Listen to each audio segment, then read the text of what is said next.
Hey guys, Tom Barclay here, doing my last preview to a game for the 24-25 season for Spurs.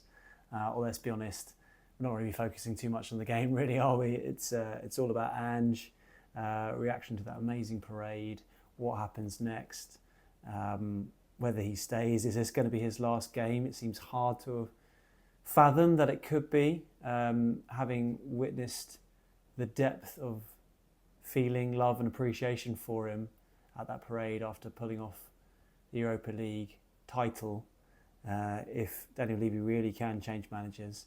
But it does seem to be still very much in the balance, really.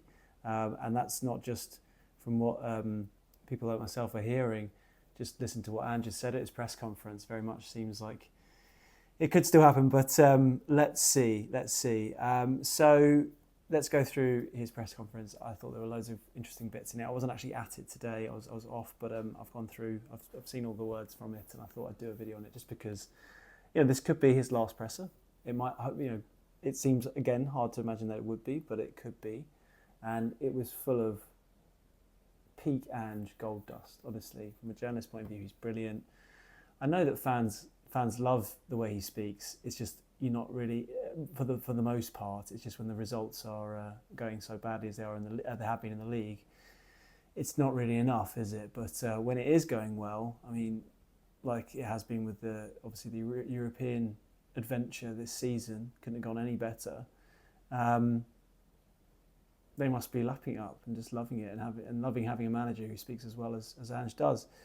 So you'll remember from the last video off the parade, the big line from his speech was this TV analogy and how he said that all the best TV series, season 3 is better than season 2, which is absolutely, felt like a massive hint at least that he would be staying for next season, or as other people saw it, as maybe putting pressure on Daniel Levy to keep him there. It was a great line. And generally true, for most part. Some people pointed out to me, one commenter, I forget who it was saying season 3 of The Wire was much better than season 2. Can't disagree with you, but I'm a big fan of Wire's my favourite show, and I have to say I'm quite partial to the Frank Sobotka season 2, but season 3 was amazing. Season 4 was the best. But anyway, I digress. Probably the funny line, standout line from his presser today was him saying he should have thought a bit more about that, because quite often in the best TV shows, the main character gets killed off, often in the season finale. So it was quite a funny, clever way of dealing with that particular situation that I guess he'd laid for himself with that comment at the parade. I wonder if he thought about that line all along, not only the line that he gave at the parade, but the follow-up when the inevitable question came along for the next press conference about whether it definitely meant he was staying or not. But he dealt with it in a very classic Ange way, very funny. He said that no, he still hasn't had any discussions with Daniel Levy or any of the hierarchy, and he's not heard anything yet. He assumes that he'll hear something from someone at some point, or otherwise he's going to end up rocking up to work and just sitting at his desk like George Costanza from Seinfeld, another absolutely on-point TV reference. I think Ange's got some great taste in TV. I haven't seen, what was the one he was going on about a little while ago that he'd been binging? The one with I can't remember now, like the Oil Land one with, I've forgotten the actor's name now, but it sounded very good. It's a terrible anecdote from me there. But Seinfeld, one of the best shows ever. George Costanza, one of the greatest characters ever, and the way Ange sort of referenced him, you can just picture it. Very funny way of putting it. You do have to wonder, it's not long left really, is it, till he goes away? He's obviously got the games today. I'm doing this on Saturday night, but you'll see it on Sunday morning ahead of the Brighton game, which I'll be going to, and then he goes off on holiday on Monday. I mean, admittedly, if it weren't for all the sort of question marks around it, which Ange is not sort of denying in any way, if anything, he's sort of fueling the question marks surrounding his future with so many of the comments, even from today's presser, let alone the other ones he's had recently. You would just go, well, hold on, he's got at least a year left on his contract. I think when his deal was announced, it was said it was a 4-year deal, but I think I think it might be 3 with a year option. Either way, he's definitely got another year left on his contract. So you could just argue, he's just got up on holiday and he's come back to work, like he said, like George Costanza. But obviously, that isn't really the full picture. And it is quite amusing, I have to say, some of the comments, a few comments I get where people are just talking about like as if none of this is anything at all. It's just the media sort of stirring it. Honestly, it really isn't. Trust me. And you just have to listen to Ange's press conference to know that there is a definite question mark, even from him, over what happens next and whether this is going to be his last game. Well, who knows what would have happened if he'd lost that game in the Europa League. And yeah, this is all very real. If they do end up sticking with him, I guess maybe it might just be sort of portrayed as if there was never any question mark in the first place. But I'm pretty sure, trust me, and I'm not the only reporter to write about this when speaking to people, to think that this is very much in the balance at the moment. I've obviously made my feelings clear personally from the last video, how much I think Ange very much deserves another go off the back of the Europa League. And it's not just the fact that I'm, as I've said many times, he is gold dust for us journalists. I like him. I think also just, there have been a lot of issues this season which have led to a horrendous league campaign, no doubt, that he does need to, face up to. But Spurs don't win trophies, or at least they haven't done for 17 years, and they haven't won a European trophy for 41 years. I think that in itself deserves a go, but we'll come on to this in a minute. What else did he say today? Obviously, there's a game against Brighton. I mean, they've already broken their record, to sort of unfortunately focus on the negative of league defeats this season with 21, which is mad, in 37 games. That really is incredible when you think about it. Brighton are playing for something. On the 8th at the moment, 3 points clear of 9th. I'm trying to remember how it works. I think it might be dependent on Chelsea winning the Conference League as to whether 8th would be enough for a Conference League place. Because obviously if Chelsea win the Conference League, they will go into the Europa League. And so I think it will bump down a place. I'm not quite sure, I can't remember. But either way, I'm pretty sure Brighton have still got something to play for. And they're a good team who inflicted one of the most damaging results, actually, of Spurs' season. When, if you remember that 3-2 at the Amex back in, I'm going to guess, October off the top of my head. Yeah, it was ahead of international break, wasn't it? Spurs were cruising at 2-0 at half-time. They probably should have been 3-0 up when Brennan Johnson, who's gone on to be the absolute hero, but back when I think he was on a bit of a good goal run at that point, but obviously it wasn't that long after him shutting down his social media after the Arsenal game, when things were looking very different and he was being viewed by at least some fans in a very different light to how he is now. But anyway, he did miss a good chance to make it 3-0. And even then I remember thinking Spurs will be fine. And I was sitting next to Jonathan Wilson, the Guardian Observer, sort of one of the doyens of our journalism, or sports journalism in the UK, going, well, it's Tottenham. He would not write it off. And I thought, the way they're playing pretty well at that time as well. I think they're on a bit of a run. In fact, they might have been on a sort of 5-game winning spree, now that I remember it. And of course, they went and lost 3-2 in the second half. In the second half, and it was a complete turnaround. And that was the start of the rot, really, in the league. Looking back now, there were obviously some wins since then, but that was where I felt like quite a damaging defeat, that one. But anyway, Brighton's still got a lot to play for. And it's going to be, I imagine, quite a party atmosphere tomorrow. It will be interesting. Say like Spurs go 2-0 down quite early, because that's kind of how they've been playing to form recently. Brighton are needing something. Let's be honest, a lot of the players might be, if not hungover, then still recovering from the celebrations of the last few days. It would not be a shock to be like that, but I wonder how the fans will react. I mean, they're European champions, or at least at the Europa League level. I think it will still be a bit of a carnival atmosphere, and I think there'll be a lot of love for Ange, really, whatever happens. But no doubt he wants to put on a performance. He wants to end the season strongly. And that was one of the things he said. There will be absentees. It turns out Romero and Son have been playing through the pain barrier when it comes to the European games. And now, obviously, the job is done on that front. There's no need to risk him anymore. Son is still his foot, it sounds like. Romero's toe, which I don't know if that's the same problem as what he had earlier this season, but apparently that's the two issues they've got. Basuma is also 50-50 with a knock. So presumably all three of those will miss out, definitely. The first two. And what else did he talk about? He talked about the bond that these players are going to have ever since, from Bilbao, and what it can do for the club. And this is where Ange, this is my good friend Tom Allnut at the Times, on our Tottenham Way podcast, really often leans into this argument about how this is where Ange is at his best, isn't he? He really is such a brilliant speaker, such a motivator, really gets you going when you're in the press conference, let alone what it must be like for players, and the way he can sort of shape a narrative and a story. Some might even argue he can sort of rewrite history to a certain extent at times, with some of the sort of rhetoric he has, but he is at his best at times when it comes to doing the press conferences. Really, I think there have been times when he's talked about how many presses he's had to do this year, but I also wonder if that's been part of the thing that's helped him most when it's been really, really difficult, is he's been able to talk his way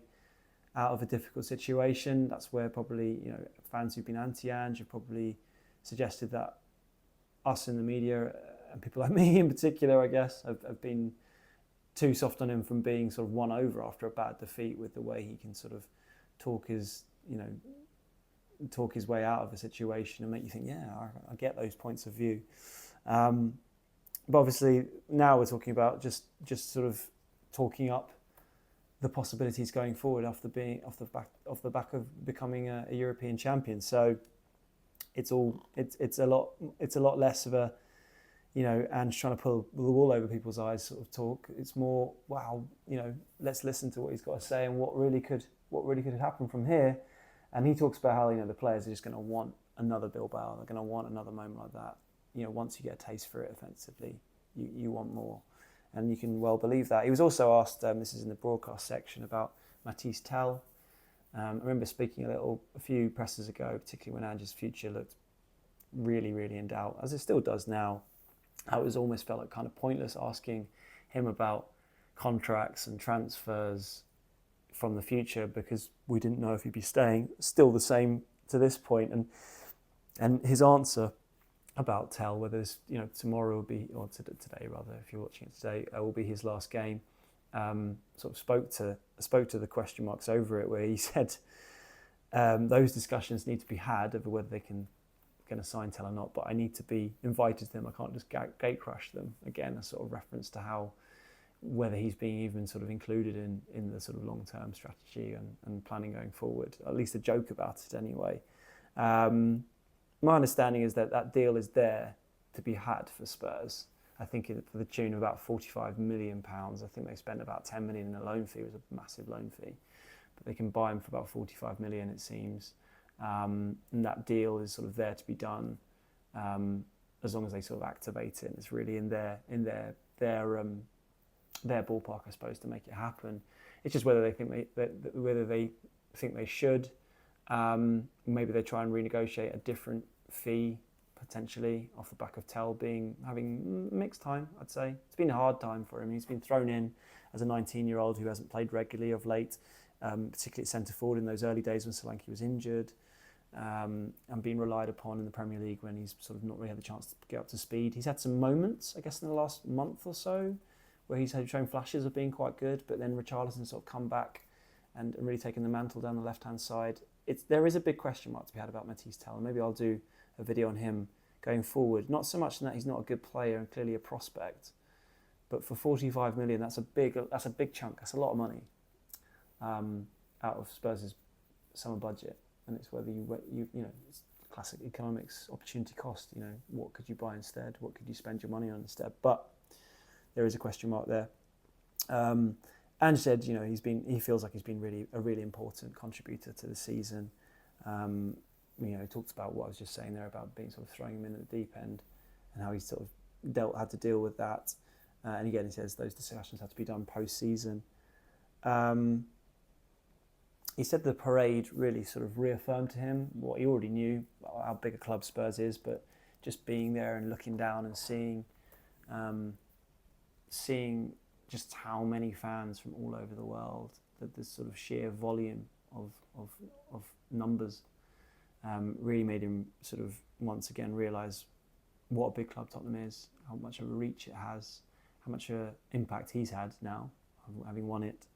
But he also sort of made the challenge to make it even bigger, really. I mean, I do think, and I thought this last season, not being so much the case this season until literally this week, potentially. I thought last year Spurs were could be very much everyone's second favourite team in the Premier League, as long as you're not a rival of Spurs, of which there are lots, I guess. So Arsenal, Chelsea, West Ham ruled them out, but everybody else, they could be your second favourite team because of the way they played, and the way Ange's unorthodox story, the way he carried himself, the way he talked, and I think that could really attract sort of more and more neutral fans. This season's been a different story. It's been a disaster in the league. Funnily enough, the way they've won gone all the way in European glory has been the opposite of Ange and Wolves. A lot of people talk about, the numbers really were staggering when looking back on the final. 27% possession, 3 shots. I mean, just so the antithesis of the way Ange, purports the way he wants to play. But who cares? They got over the line. That's the main thing. So I don't think his style of play of late is going to win over any neutrals. But the story, the story arc, the character arc, the fact that the season 3, season 2 stuff is quite fitting for Tottenham's season. And in fact, he talked a bit about this today, which he's referenced throughout the season when things have been going really, really pear-shaped, how he's reiterated to players, this can still have an amazing end and it'll only make it sweeter, which is a message he said consistently, but obviously has now literally come to pass and paid off. That may well attract neutrals, and so this idea of growing the club even more could happen if he's given the chance, of course. He was asked about what you might learn from this season. He said obviously you learn stuff from every season, but this is something specific about this, and I wonder if this is in his messaging here. He's kind of sort of making his case towards the board over sort of almost promising to do things a bit differently, because if you're playing the sort of argument of why Tottenham are thinking about making a change, there are obviously a number of factors. Mainly their league form has been disastrous, but the number of injuries, whether Ange likes it or not, people are looking at him as at least a contributing factor, or his style as a contributing factor to it. He would argue differently, but then people will look at the number of injuries at Celtic, yada yada yada, and whatever you say, there's a question mark around it. And football clubs, at the heart of them, it's not obviously there's the passion. There's obviously a question mark over how much passion there is, for Spurs. But from the ownership is often brought up. I'm sure they would argue that there very much is. But aside from that, there is a business element to it, and these are multi-million-pound assets that Tottenham have in their squad. And if they keep breaking down, there will be question marks as to why that is the case, and if the cause is eventually thought to be the manager to a certain extent in his methods, then that isn't going to help his situation either. And obviously that's a massive impact on results. So it feels like his answer here, when he was asked about what he would do differently, was almost like a pitch to me anyway, a pitch to the ownership to show how he will learn from it and do things slightly differently, because he talked about how they basically need to do things differently ahead of the season in pre-season, to get the team ready for the Premier League and the Champions League. This is something that referred back to that interview you might remember. I'm not sure how long ago it was, maybe 6 weeks, with Mark Schwarzer for Optus Sports, the Australian channel. Obviously, you guys in Australia watching this will be well aware of what that is. UK audience less so. Where he basically said he pushed the team too hard in pre-season. I think it was the words he said, and that's where it went a bit wrong. And that's what they didn't quite prepare right effectively for the season. But he also very interestingly talked about effectively a need for more experience in the recruitment. He talked about obviously they signed Solanke, 65 million, so it wasn't just youngsters. I mean, it was the smash their transfer record, but they brought in 3 teenagers in Bergvall, Odegaard and Gray. He said throughout this season that was the right strategy, but it was interesting in the last sort of 6 weeks or so how he started dropping in comments like I was brought in to rejuvenate the squad, which he hadn't really been talking about last year, and how bringing in these young players was always going to have an effect on the season's potential and make it a bit more unreliable, I suppose, because you can't. Young players, by their very nature, are inconsistent. First of all, he said here with Bergvall, Gray, and Odegaard, because of their, particularly the first two, less so Odegaard because of his injury, but the amount of game time that the first two have had means that they will no longer be, completely green players next season. When I think they're all turning 20 at some point. They've got way more experience at a very high level under their belt, and they can be relied upon in a different way, so that Spurs will sort of reap the benefits of it then. But he still was seen to be championing the argument that a bit more experience needed to be brought in from a recruitment point of view, which I definitely agree with. But it was interesting to see him talk about that publicly. He was asked how easy it's going to be to relax when going on holiday on Monday if he hasn't spoken to the ownership, because someone like me is a bit of a worrier, or most people might be sort of worrying about it the whole time. Can you really enjoy your off period? But he said he's very good at relaxing. Don't worry about him. Be heading off to a nice beach with a sun lounger is the plan. And then he was asked about sort of looking back on his achievements really and having a moment to reflect on what he's done with this Europa League trophy. And in that answer, it was quite interesting. He said he will never watch Bilbao. He'll never rewatch Bilbao, is what he said, because basically he never does that. He never looks back at his previous achievements. Not so much because he wants to just sort of move on to the next thing. It was more, he's saying he often has this sort of perfect memory in his mind, from his mind's eye, rather than watching the footage.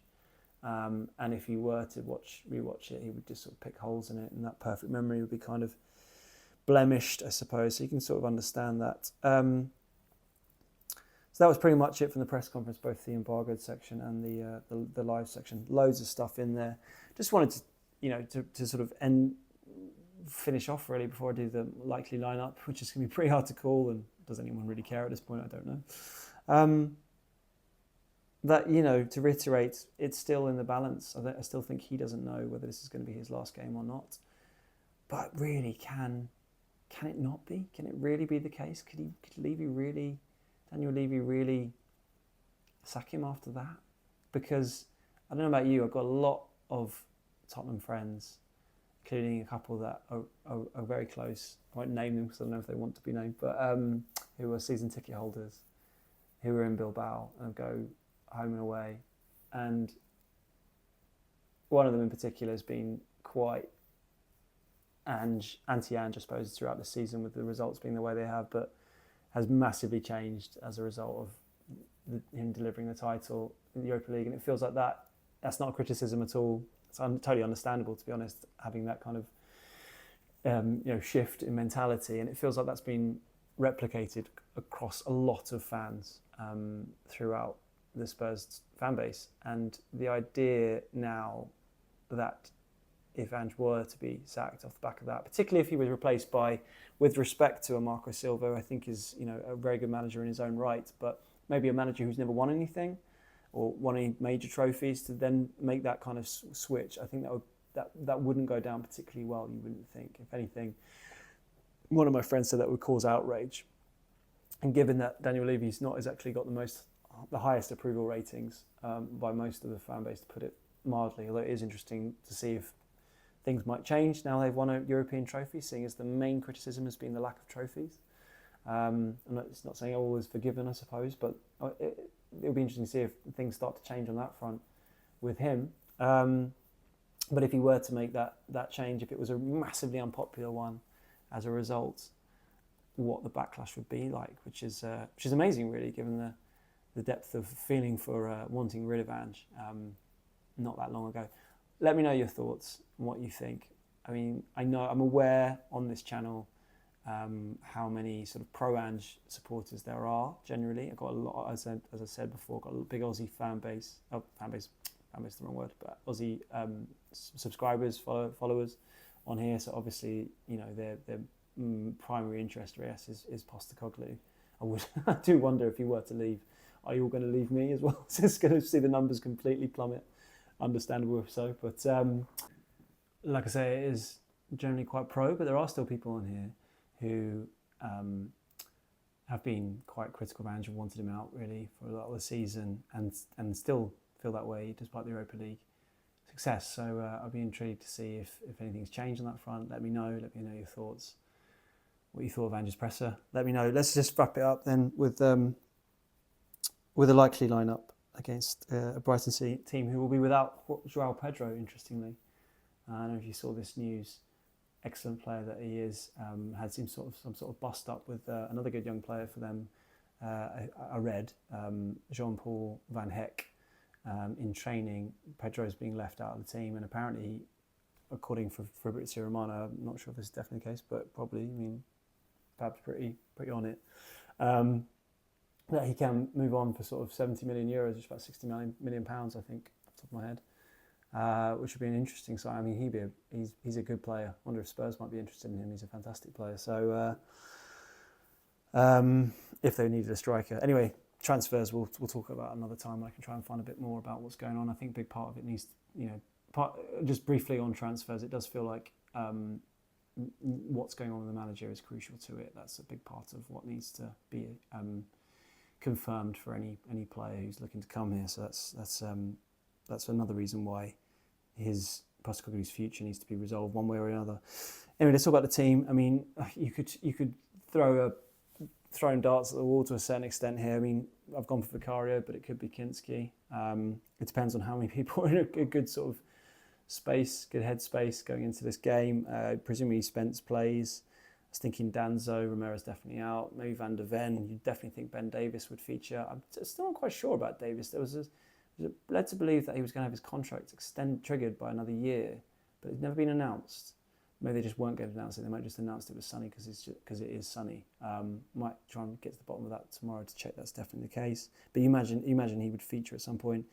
Udogie I've got starting, but maybe again it's hard to say. I've got Bentancur, Gray, and Sarr, but it could be Odegaard in the middle. I'm thinking Richarlison and Son. Richarlison and Solanke, and probably Johnson. The hero after the other day. Wide right or Odegaard, and obviously Tal can come into it too. But, I mean, does it matter at this point? There'd be something quite funny if Spurs could actually finish 17th and win the Europa League rather than finish 16th for the win. I wonder, obviously all fans will want them to win, but there's something so ridiculous, so farcical about that, that I don't imagine will ever be done again. But who cares? Look, Spurs are in the Champions League. And they, more importantly, maybe not for the bean counters at the club perhaps, but more importantly, they've won a trophy. That is huge. That is what it's all about. As Ange said, to sort of wrap up this video, he talked about players come to the end of their career. What do they most value? What do people ask them about most? More to the point, he said, did you play for your country? Did you win any trophies? And after that, goals and money and all that kind of stuff, but those two things are the primary things, and a lot of good players go through their careers without winning anything. Look, Kane has finally won something, but it was looking like for a while like he may never win anything, which shows you how difficult it can be. But now this group of players have won a European trophy, and no one can ever take them away from him. Never take that away from them. Anyway, cheers guys. I'll do a video after the game. We'll go from there. Cheers.